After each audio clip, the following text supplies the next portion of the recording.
Yo, what's good, my guy? Melz TV in the building, you know what I'm saying? We out here in Manhattan. You know what I mean? It's a beautiful day. We just outside chilling, man. Just enjoying the weather and all that. Good drinks and shit. Yeah, man. Regular grown man shit. Yeah, man. Yeah, man. You finally got a chance to get the bro on Melz TV. We got the bro champ in the building, man. No doubt. You already know Champion Style TV on all platforms. Spinning Yard Podcast on the YouTube page. You know, subscribe, like, share, all of that, man. I got some dope interviews up there. Nah, definitely. Yo, where you from originally, Brody? I'm originally from Red Hook, Brooklyn. Oh, where are you from? The Red Hook? I'm from Red Hook, Brooklyn, originally by way of Park Slope and Gowanus. Oh, okay. So I grew up in all three of those areas, but mainly Red Hook and Park Slope. But I went to school in Gowanus. I got in trouble in Gowanus.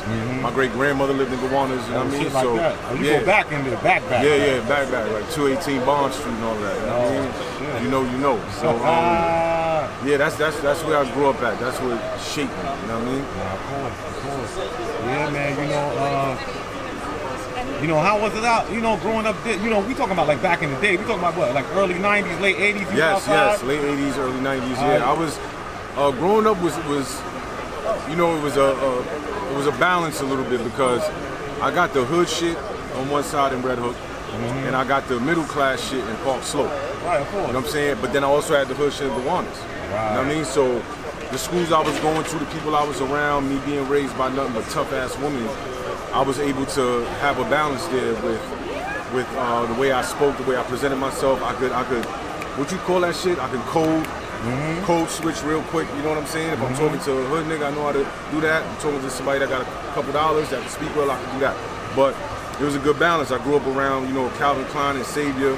You know, Gowanus, you had Rod Diggs. Me and him grew up together essentially. Oh, you grew up with Rod? Yeah, I grew up. Ronald Haran, yeah, free that boy. Yeah, that's a fact. I grew up with him in Gowanus, and you know, it was a time when I used to come and pick him up to go get, you know, situations and all of that in East New York. Like, if you know, you know. Like, so, you know, that was my guy, and we was in Juvenile together in Lincoln Hall. We was in Spofford together, and then we was on Rikers Island together. You know what I mean? So, yeah, that's my guy. Shout out to him. But yeah, overall, it was a good balance.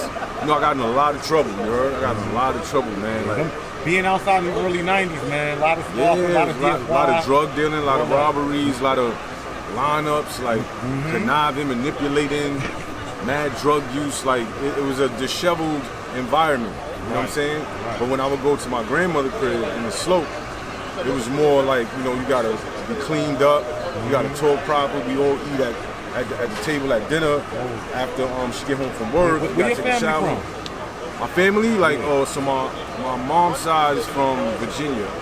Okay. And my dad's side is from Carolinas. All right. Yeah, I'm from Carolina blood myself. Yeah, there's a lot of us that came over here on the slave ships that's from them areas, you know what I mean, that migrated to up north. Yeah, to New York, like early 1900s and shit. That's a fact. Yeah, that's a fact. You know, not a lot of black Americans in New York City no more. Yeah, like it's not. Used to be, you know it seems like everybody's migrating back to the South now because right. how you know everything got raised up due to gentrification. So that's why everybody moving back. But did they gentrify like your parts of Park Slope and hell, that whole area right now, bro. Yo, I went away and did 7 years. I was locked up from 2014 to 2021. I came home, bro. I was like, what the fuck? There's buildings everywhere. You know what I mean? There's buildings everywhere, bro. I'm like, you can't even see the sun shining. They took all the gas stations away. You got to drive mad far to get gas. Like, did they knock down cribs on your mom's block and put buildings on it and shit like that? You're not even doing. Yes, they've been doing that in Flatbush. They've been knocking down the houses and putting buildings. Yeah, that's what they do. They buying people out, bro. Okay. They buying people out, and people are like, all right, I'll take 100,000. I'll take 200,000, and go get a nice ass full fucking house. Right. You know what I'm saying? But yeah, it changed a lot, bro. It's crazy. Most definitely. Yeah, you know, a lot of people don't know though, Park Slope, you know, had its time where people were outside as well. You know what I'm saying? Yeah, there was a big coke flow in Park Slope. Right. It was a large coke flow, a lot of burglaries, a lot of car thefts and all of that out there at that time. I was a part of a lot of stupid ass situations that I shouldn't have been a part of, but yeah, it was a lot of Latin guys out there. Oh yeah. That used to get extremely busy. I used to see Ghostface and Raekwon over in Park Slope all the time growing up. What? Yeah, they used to come there to buy weed. He used to come to the soak about Bud, and he even mentioned it in his song on Iron Man, on Ghostface Killah first album. Yeah, he mentioned that, but I used to see them boys all the time, but it was rough over there too a little bit. Right. Well, we all, a lot of people on the internet, know you from a lot of things, but they know you from being on the podcast with Math. How you know Math? How you end up, before how y'all stopped talking, how y'all started being friends in the first place? So I told this, business partners or whatever. Yeah, well, I told this a few times. I met him through a wellness coach, and she connected us, and we spoke over the phone on a brief three-way. And he was like, I was going to the Made in America Festival in Philly. I didn't know that he was going, but me and him talked, we exchanged numbers, and he said he'll holler at me another day. So I left it at that. Fast forward, Made in America Festival, I'm in the Duce section, and he pulls up with Heineken, SO, Bigger, his girl, everybody, into this Duce section I'm in. So I went to him like, yo, I'm champ, bro, boom, boom, boom. We started kicking it. We talked for like an hour or 2 hours. Everything was cool, and he was like, yo, come by the shop on Tuesday. Came by the shop on Tuesday, it was Uncle Murder and Tony Yayo there. And that's the first time I went in the shop. And it went from there. Okay. So y'all just like, y'all kick the fuck about it, and he's like, yo, y'all vibe basically, so y'all, I can work with each other. Y'all can work with each other. Yeah, he was like, yo, I like your energy, you got good energy. Plus I came through a credible source, his wellness coach. So right. And that's the woman that changed his life. So he was like, yo, I came by, I sat in, but I didn't sit in the chairs. I sat on the sideline just observing maybe like 2 episodes. The Tony and Uncle Murder one, and Crooked Eye and Joel Ortiz one, and then after that I brought Albie out on the show the first time, and that's the first time I sat in the chair. So you helped bring artists there as well? Oh yeah, a lot of artists. A lot of artists, actors, comedians. Yeah, I bought about 85% of the guests to that show when I was there. Yeah, 85%. How you was able, to connect with those type of people? Doing this. Outside. Networking, being outside. Yeah, right, showing my face in some of the same locations over and over again. Right. People get familiar with you, know what I'm saying? And they knew I was on Mav Show, but I knew a lot of people before being on Mav Show. Right. Because I had a magazine situation that I started in prison, and when I came home, all the artists I worked with inside, I met them face to face. So now I'm getting invited to Benny the Butcher listening party, the Conway shit. I'm over here at Coil Ray shit. And then I started going up to the labels with the magazine because they wanted to advertise artists. Right. So I'm connecting even more. Right. So that's how I got a lot of my network prior to even meeting them. So now when Mav would say, can you get this person, 9 times out of 10 I had a line to them. And them knowing that I'm on the show just put more of the sauce on it. You know what I mean? No, of course. So everybody know eventually y'all fell out or whatever. We all heard how y'all fell out or whatever. He may have not paid you what you think, what matter of fact, you said on a platform he wanted to bring sponsors or something like that. I think that was the last time I was there. So like maybe a few days before that. So this was during the second Albie Out interview, the one that came out January last year. Okay. So he was there twice. Yeah, I brought him up there twice. Okay. So what happened is a couple days before that, he had a meeting with us, with everybody, and was like, yo, I need y'all to start doing advertising. The numbers ain't where they used to be. I'm, footing the bill for everything, yada, yada. So everybody like, all right, so, we started getting on our mission. So, I contacted a bunch of people, different companies, stuff like that. And the day, he told us this like 2 days before. So the day we were shooting Albie Out, I'm in his crib. And he's like, yo, what's up, man? Like, we need advertising. So I was like, you know what? I got you. I called a dude named Vinny from Monster Energy. He knew Vinny already, but him and Vinny, they had a discrepancy about something. I don't know what it was. And Mav was kind of apprehensive, like, nah, man, I ain't calling that nigga, bro, da-da-da-da. Being defensive or whatever. So now, I get Vinny on the phone, I'm talking to him, I quell everything. Get off the phone with Vinny, I tell Mav, yo, listen, bro, he willing to have a conversation with you right now to see what niggas could work out for them to sponsor and bring advertising dollars to the show. He finally broke and was like, all right. So I put them on the phone, they had a great conversation. They set a date to meet in person, all of this shit. So now when we get to the shop and we shoot the episode, I do everything I usually do. Cleaning up the shop, running to the store, all of that shit, making sure the guest is good.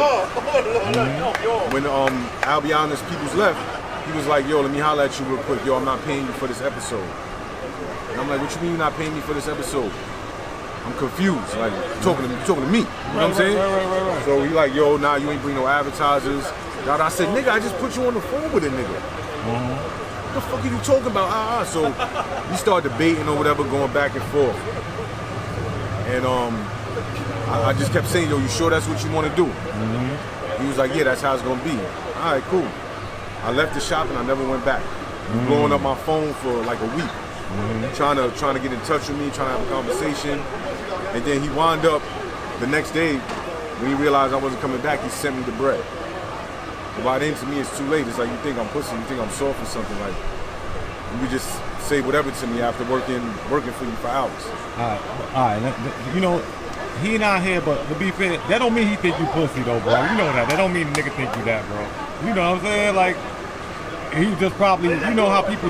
No, I don't take it that way. I feel the other way, bro. No, you know, I feel you now. Because you don't tell a man that has to eat, that has to provide, that has bills just like you got bills, that you're not going to pay him. You can't tell a man that. You heard what Dave Chappelle said.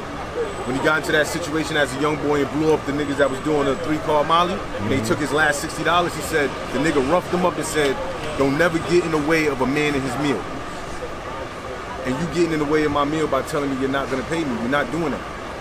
So just to show you that I don't care, like you don't care about me paying my bills, I'm not coming back. It's very simple for me. It's black and white. There ain't no gray area. And I'll put you on the phone with somebody that could potentially bring hundreds of thousands of dollars. So yeah, that's how that went, man. I kept it moving. Of course. And you know, to move on from that, but it's still on that. You know, they had Bimmy up there, and you. Yeah, there's all kind of controversy. Yeah. Shit is crazy, bro. You know, like, niggas do not like me. I look better than them. I smell better than them. Look at me, I'm brown. I'm still healthy. Like, that's a fact. Go ahead, my fault. Nah. Talk this Feeling shit, my myself. nigga. This is your interview. You feel me? So I talk less, you talk more. You feel me? But the nigga Bimmy basically was on the platform, and he trying to say like, you know, I guess y'all was supposed to work together, and then you allegedly took Amex or something. Oh yeah, he claimed that I took some woman's shit, in Tennessee or whatever. I ain't really gonna delve into all of that because I'm past that. My spirit is past all of that. I'm just waiting to see niggas, but chill, you know, bro. he claimed something that that wasn't true. That they lined me up, saying it was an Amex card when it wasn't. It was a Capital One Quick Silver card. Right. You know, they kind of look alike, but Capital One don't got no blue chip on it. Like American Express card got blue chip on it. What I did, what I had was a straight silver card. But anyway, he tried to line me up. You know, Bimmy didn't like the fact that I pressed him about his snitching allegations, and next thing I know, them niggas ganging up on me. He goes straight to Math, who he know I'm not getting along with. Like, come on, man. All right, so that's basically the story because you asked buns, them, bro. You told Listen, bro. 10 toes down, Bimmy, Sobe, them niggas is ass cheeks, bro. Them niggas is ass cheeks. First of all, them niggas don't want no smoke, bro. None of them niggas want smoke. They talk all of that shit behind the camera or on the camera, whatever. But them niggas do not want to go there, and they know I'm going to go there. Like my rap sheet proves it. Y'all niggas playing a dangerous game with a dangerous nigga. And that shit pissed me the fuck off, bro. Having to walk around in the streets and niggas is asking me about shit like that. Like, nah, that's not my character. If that was my character, niggas would have heard about that throughout my fucking me being on the media, me being in front of the camera. Somebody would have came out and been like, yeah, don't fuck with that nigga. Easy. Get away from him. He's bad news. In the day of the internet, somebody would have said something. That's a fact. And here's the other thing. Niggas co-sign me crazy. Mav was calling around, calling everybody, talking to everybody about me and saying, yo, what y'all think about this nigga? And everybody is A1ing me, bro. A1ing me. So now it's like, yo, now all of a sudden this happened, niggas put some false claims on me. Like, all right, whatever. So, you know, I seen other videos though that showed that it wasn't an Amex or whatever that you had banged. So that's why I guess you kind of ain't paid no attention and give it too much airplay about that situation. Yeah, nah, because for me to put a bunch of energy in it, like, yo, I gotta go show bank statements, I gotta go do this, I'm not doing all of that. I'm not no clown. Right. I'm not going back and forth with you niggas. Like, I'm trying to fight something that's fucking true. No. If it was true, niggas would not see me. I would be behind bars. I would be locked up with the record I got in New York. 10 felony convictions, I would have been behind the wall. Trust me. I had a crazy ass bail. Like, come on. And that's like interstate shit. Nah, hell yeah. That's not like local shit. So like, come on. You was up north before? Yeah, I did 4 state bids, bro, unfortunately. 4? 4, and that's not counting DFY. And what spots you was at in DFY? Well, I was just in Lincoln Hall. Okay. I was in the non-secure shit. That's where I was with Rod Diggs at. But yeah, I did that bid. It was like for 2 years and 3 months.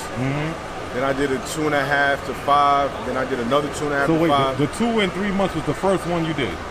Yeah, that was a DFY shit, but I didn't really count it, even though I was away from home. Yeah. It was a non-secure facility. So they did home visits and all that. So it was like a drug case? No, it wasn't a drug case. My shit was... That was still a violent? No, yeah, my shit was violent, yeah. Nah, I feel you. Yeah, assaults and all that. Yeah. But I did that, then I went to Rikers Island, and I wound up going upstate for 2.5 to 5. Coming home, chilling for a little while, went back in for another 2.5 to 5. Came home, chilling for a little while, went back in for 6 for robbery and kidnapping. And then went back in for a 7-year bid for robbery. So that was, and what year you came home from the last 2021.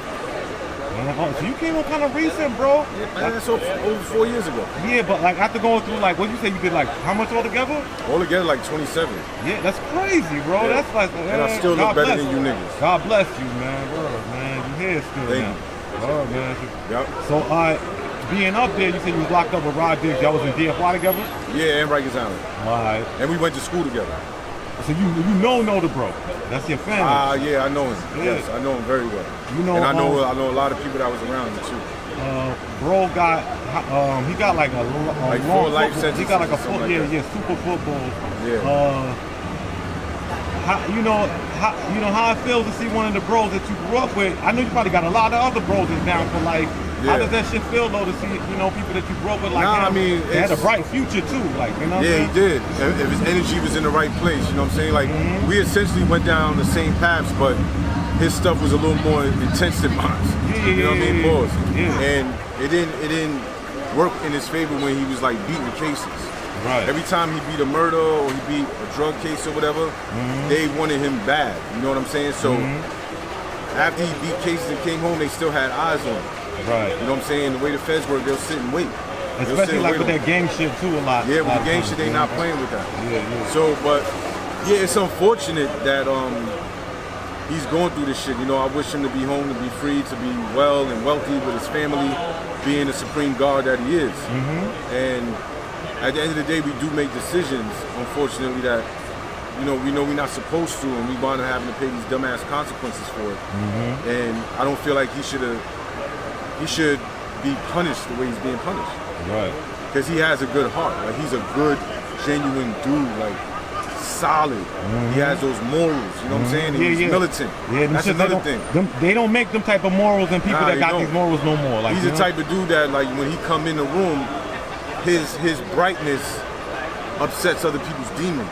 Because niggas can't be like him, you know what I'm saying? And he's tall, you know what I'm saying? He ain't no little dude, he's tall, he got size on him, he has sharp, piercing eyes. So instead of people trying to get to know him and have conversations with him, they put an assumption on him by his appearance and his aura. Right. When it's like, nah, get over your fear and be like, yo, how you doing? My name is da-da-da-da, yo, it's nice to meet you. That's it, that's all it takes. And you get to know somebody, but people judged him. And people feared him. You know what I'm saying? So it's unfortunate, but I wish that man to be free and be home with his family, man. Nah, facts. You got some shit called Spin the Yard. Oh yeah, I got my own podcast. It's on my YouTube channel, Champion Style TV. It's called Spin the Yard Podcast.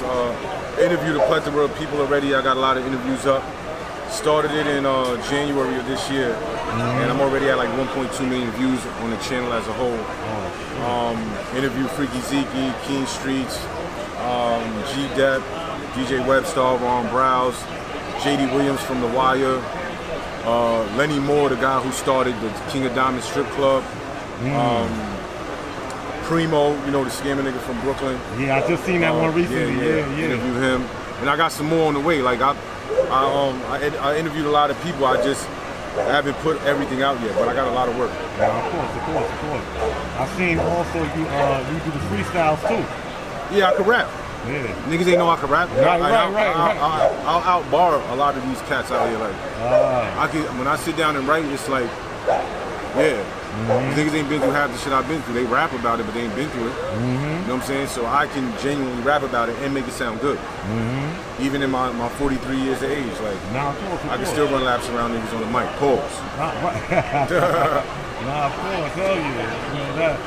Like a lot of people don't got bars anymore like our days. Like, you know, in the early 90s years, the mid 90s years, them type of bars don't exist no more. Nah, they don't, bro. Nah, you feel me? What you think? What's the biggest artist you think, or your favorite interview, and the biggest artist you interview? My favorite interview, I think my favorite interview was Mike Bivens. Oh, Mike Bivens from New Edition. Bell Biv all that. Yeah, if we talking about when I was on that platform. Okay. On my platform, my favorite one was Freaky Zeke. Right.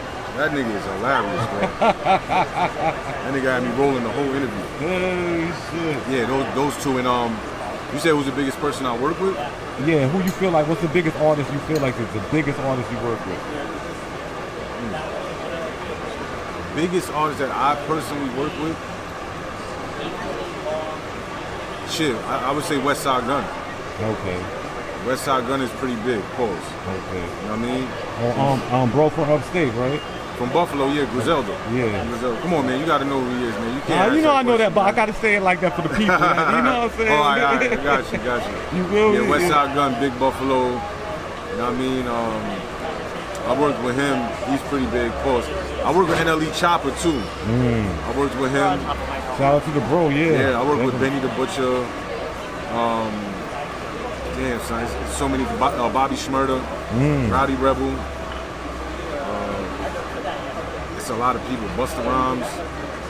Busta Rhymes, it would have to be Busta Rhymes. Yeah, okay, yeah. All right, so yeah, Busta. Yeah, definitely. Busta's a legend. Yep. Busta been out for damn near 40 years, 30-something years. You know what I'm saying? Yeah, he need to sit down now. Though. Yeah. He need to sit down now. Though, like. I love Busta, like, and bro been out since like 1990, literally. I mean, even some 2000 stuff I like a lot from Busta, but even his Extinction of Level Event 2 album, I love that album. That was like the last album I liked by him, unfortunately. You know what I'm saying? I was like, that album was fire, but like his recent stuff, it's like, all right, now you carrying on too much. Like, it's becoming redundant. You know what I'm saying? And then you're trying to attach yourself to other artists to make yourself relevant, and it doesn't sound good. I mean, you could just check by how it's being received. You know what I'm saying? Look at the results of it. Like, it ain't like Put Your Hands Where My Eyes Can See. It ain't like none of them classic joints. Like, it's just recreations.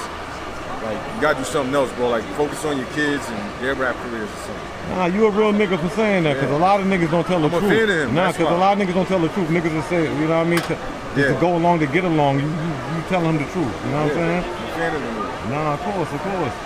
And you know, he also could try to get artists and sign them and stuff instead of trying to rap. My brother, we gotta start rapping up, but artists, signing artists never works, bro. Never works. And you can see it throughout hip-hop history. It never works, bro. LL Cool J never signed an artist, right? The Neptunes did well, right? Because Pharrell was an artist, but he put his artistry to the side a little bit and let the Clips do their thing, right? Who else? Jay-Z. You know, the only artist that really went crazy out of that camp, out of Rockefeller, was Kanye. Yeah, Kanye went off. But you have a few artists out there that, when you put them to artists and you sign an artist, it doesn't work. Like anybody that Busta Rhymes signed, where are they? Where's Rampage? Where's Rod Digger? Where's Lord Have Mercy?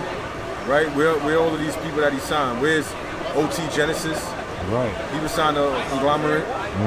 Like, it doesn't work, bro. And look, even Eminem. Where's Shady Records at? Right. Shout out to him. He's a fucking phenomenal fucking artist, but he's more concerned with his craft. So you can't focus on artists. Yeah, you're right. That's what D12, they had their money, did their thing, boom, gone. Ludacris, DTP, Rand did their thing, gone. Nelly, St. Lunatics, Rand did their thing, gone. G-Unit, Rand did their thing, gone. right? It never works for the long run, bro. So some advice to the young boys that's signing: don't sign with rappers. No, don't stay independent. Grind. Okay. Grind that shit out. Grind that shit out, bro. Stack your bread. Get your people to support you, to give you bread if you need it. You know what I'm saying? Don't be afraid to ask for help and do your own things. If you believe in yourself, you're gonna get to where you need to go. You know, with you and your team. Sometimes these corporations are not necessary. They need you. Like at the end of the day, like think about that. Corporations, record labels would be nothing if they didn't have you. So that shows you the power you possess. They're gonna make triple, quadruple amount of money all for you because they gave you a loan. Meanwhile, if you just sat, build your craft, save some funds, know where to put it, create content every day, then you're gonna go to the next level. They're gonna come knocking on your door and you tell them, no, fuck you. Do what Lil Russell did. Motherfucker sells out fucking concerts he does in the backyard of his crib. He's one of the biggest independent artists. Chance the Rapper, Toby Nguyenwe, I think his name is. I know you're talking about. Like, come on, man. There's a lot of examples. Follow that blueprint. That's all I gotta say. You know, I appreciate you coming out, man. Yeah. Nah, no doubt. I appreciate you too, bro. Y'all already know what it is. Make sure y'all like, share, subscribe to Melz TV. Alright, make sure y'all lock in with my shit. Spinning Y'all Podcast, Champion Style TV on YouTube. Alright? Like, share, subscribe, and all of that. We got some heat coming for y'all. And we got more coming. Pause.